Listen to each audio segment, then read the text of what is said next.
John, right across New Zealand, I hear amazing stories of churches doing things in the community, like just reaching out, whether it's a soup kitchen or whether they're doing digging gardens or whatever. They're actually active in the community. It seems that sometimes there is a big gap between community activities and public evangelism. Should those two be connected somehow? Oh, absolutely. So what a fantastic thing that there's community involvement. People are serving in the community. They may have community initiatives that are going on. But evangelism, witnessing, sharing your faith, bringing people to Jesus isn't about events. There are events that happen, but it's about a process. Okay. You plant something in the ground. The first thing you do is select where you're going to plant it. Then you prepare the soil. Then you plant the seed, or maybe you grow a seedling, and then you're going to water it, then you're going to feed it, then you're going to keep the pests away, and then you're going to protect it, and then you're going to grow the thing, and then there's the harvest. And the same is true in witnessing and in sharing your faith. Now you've got a neighbor, that's a person who's a candidate for the kingdom. Now I know someone saying, do you mean we look at everybody because we're trying to win them?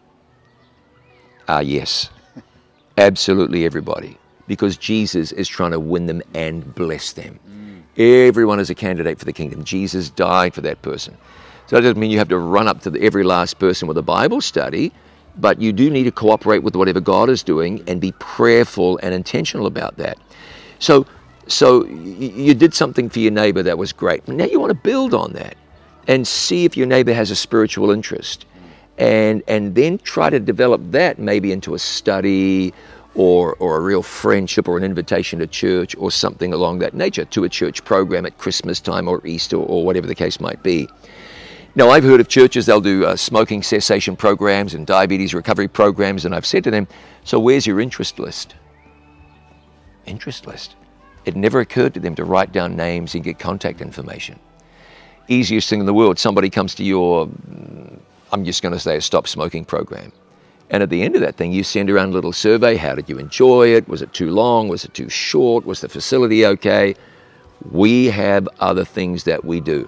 If you're interested in learning how to fix a small engine, make a loaf of bread, Bible studies, Bible prophecy, give us your name and your details. And you probably got that when they registered. So rather than saying, well, they all came to the Stop Smoking program, great. What do we do now? What you do is you continue to work with those folks and you reach out to them and you say, we're doing something next month about whatever it might be. Would you be interested? We've got a special Christmas program. We'd love for you to come. So rather than seeing our mission as just a bunch of events that don't lead anywhere, we want to say, where are we going with this? We have a community program. It's a soup kitchen. We're feeding the homeless, or whatever the case might be. Those things absolutely are good in and of themselves, and we thank God for that. But we always want to say, how can we help a person go a little further in their relationship with God? So every interest that comes through the door, you've got to know who they are as far as you can. Someone who went to the local church school, you got those names. We don't see them anymore. We can go after them and visit them and let them know we care and we love them. I spoke to someone just the other day who said, my wife was a church member. I said I would never go. But I went once for a program, never went again. And that guy phoned me. We really missed you. We didn't see you there. He said, that really got through to me.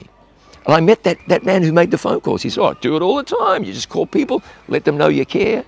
So it's good to do those events, but let's connect the dots and see if we can't work with people and have our evangelistic focus, not so much a cluster of standalone events, but this is a process.